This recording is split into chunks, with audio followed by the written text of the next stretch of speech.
No nii, eelmine kord alustasin siis selle nii-öelda kuuri tegemisega ja siin on näha vist, et see parem äär on veel viltu, aga ma hakkasin siis tegema ka seda ülemist katuse otsa.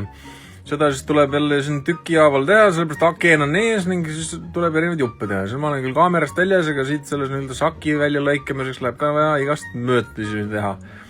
Ja siis lõikasin nurgad paika ja sealt edasi siis tuleb nii-öelda ükshaaval mööta ja minna.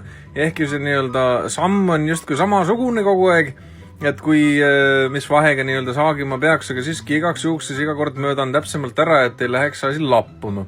Ja siis kui need tükid valmis olid, siis ajasin lihvijaga nii-öelda nurgad natuke sileks, sellepärast et sinna peale tulevad siis klambripüssiga võrka, et sealt alt ääre vahelt mingid tegelased sisse ei roniks ja siis katuse otsa plekid ja värki.